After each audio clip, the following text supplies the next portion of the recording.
Assalamualaikum warahmatullahi wabarakatuh. Perkenalkan, nama saya Laila Supriyana.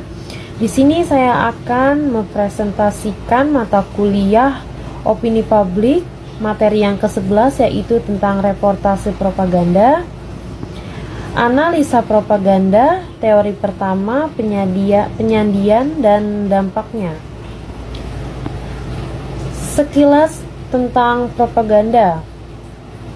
Pertama itu dianggap memiliki kekuatan besar. Yang kedua itu ada dampak komunikasi massa berasal dari propaganda. Dan yang ketiga yaitu metode yang efektif untuk merubah sikap orang.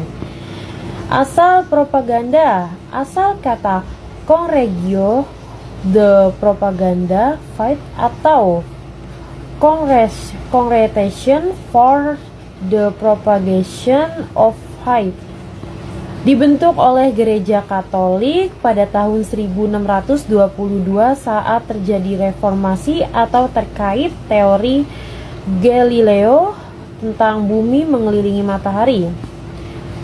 Definisi propaganda. Beberapa definisi propaganda yaitu Laswell pada tahun 1927. Propaganda semata merujuk pada kontrol opini dengan simbol-simbol penting, berbicara secara konkret dan kurang akurat melalui cerita, rumor, berita, gambar, dan bentuk-bentuk komunikasi sosial lainnya. Laswell pada tahun 1937, propaganda dalam arti yang luas adalah teknik mempengaruhi tindakan manusia dengan manipulasi, represensi atau penyajian. Penyajian bisa berbentuk lisan, tulisan, gambar, ataupun musik. Laswell pada tahun 1937 terlalu luas dan bisa mencangkup wilayah persuasi. Psikologi Roger Brown pada tahun 1958, persuasi manipulasi simbol yang didesain untuk menghasilkan aksi orang lain. Yang kedua yaitu persuasi menjadi propaganda jika seseorang menilai bahwa tindakan tersebut atau tujuan persuasif akan bermanfaat bagi yang melakukan persuasi ataupun yang kedua yaitu persuasi menjadi propaganda jika seseorang menilai bahwa tindakan tersebut atau tujuan persuasif akan bermanfaat bagi yang melakukan persuasi tapi tidak bagi objeknya. Tujuan propaganda Laswell pada tahun 1927, yang pertama tujuannya yaitu untuk menumbuhkan kebencian terhadap musuh. Yang kedua ada untuk melestarikan persahabatan sekutu, dan yang ketiga itu jika mungkin untuk menjalin kerjasama dengan pihak netral. Yang terakhir untuk menghancurkan semangat musuh. 4 tujuan tersebut dipakai pada saat perang. Propaganda masa perang. Pertama itu teknik utama bertujuan untuk mencapai satu dari 4 tujuan, yakni menimbulkan kebencian terhadap musuh. Cara dengan mengangkat cerita-cerita kekejaman musuh. Nah, pendidikan propaganda di Amerika Serikat pada tahun 1937 didirikan Institute for Propaganda Analysis. Ide awalnya tidak mungkin mendidik rakyat tentang bagaimana berpikir, tapi mungkin berhasil mendidik rakyat tentang bagaimana untuk tidak berpikir.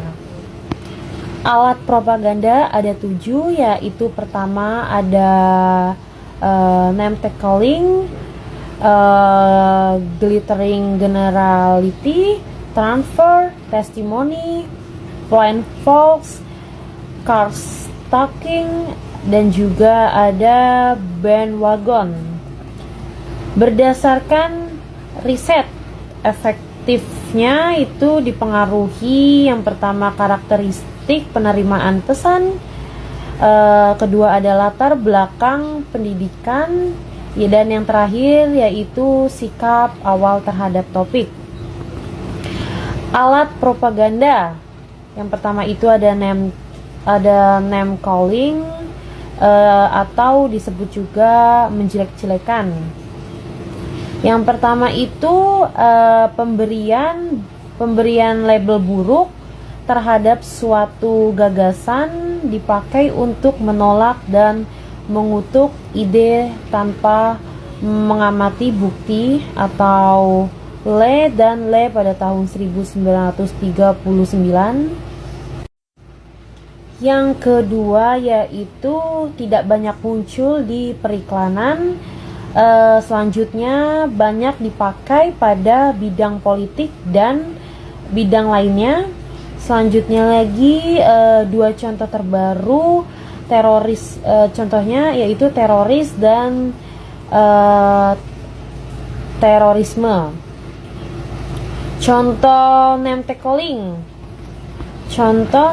calling yaitu cerita tentang Palestina, Israel, dan juga Inggris. Oke ya. Cerita tentang kesaksian gadis balasan tahun yang mengatakan bahwa tentara-tentara Irak mengeluarkan bayi-bayi dari inkubator, membiarkan mereka mati di lantai. Oke, digunakan George Bush mengutip ini 6 kali di pidatonya. Selanjutnya itu senator menggunakannya untuk pemungutan suara untuk memberi kekuasaan Bush maju perang Teluk.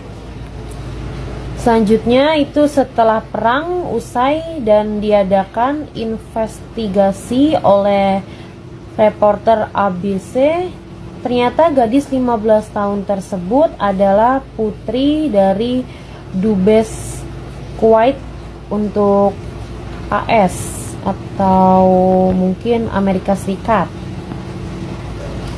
Alat propaganda yang glittering generality, yaitu menghubungkan sesuatu dengan kata yang baik, dipakai untuk membuat kita menerima dan menyetujui sesuatu tanpa memeriksa bukti-buktinya. Atau Le dan Le pada tahun 1939. Nama-nama produk dan promosi contohnya seperti gold medal flour, terus juga imperial margarine, dan terus juga produk sampo diminta membuat pernyataan bahwa produk mereka mengandung bahan-bahan alami. Nyatanya bahan tersebut adalah minyak kelapa dan air. Politik dan bisnis adalah angsuran dengan menekankan pada kredit bukan hutang.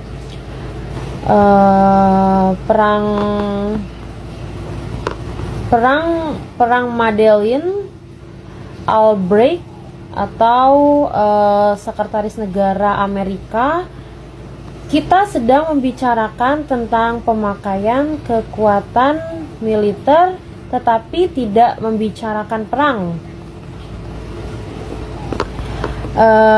Alat propaganda yang selanjutnya yaitu transfer adalah membawa otoritas, dukungan, dan gengsi dari sesuatu yang disanjung dan dihargai kepada suatu yang lain agar sesuatu yang lain itu lebih dapat diterima. Contohnya itu iklan produsen minuman keras GNB selalu menggunakan lagu Jingle Bells pada iklan menjelang hari Natal. Tujuannya itu tujuan untuk lagu JNB itu Jingle Bells, dan itu sebagai contoh dari transfer. Dan selanjutnya itu ada testimoni atau kesaksian, adalah memberi kesempatan pada orang-orang yang mengagumi atau membenci untuk mengatakan bahwa sebuah gagasan atau program, produk, atau seseorang itu baik atau buruk. Contohnya pada iklan, produk, atau politik. Selanjutnya, alat propaganda yang plain folks atau orang biasa adalah metode yang dipakai oleh pembicara dalam upaya meyakinkan audiens bahwa dia dan gagasannya adalah bagus karena mereka adalah bagian dari rakyat. Contoh penerapannya itu periklanan. Pertama itu ada iklan obat batuk oleh supir angkot, dan yang kedua itu ada iklan Mizon, ada pedagang bakso, dan juga contoh penerapan yang lain ada juga politik, seperti menggunakan petani untuk membangun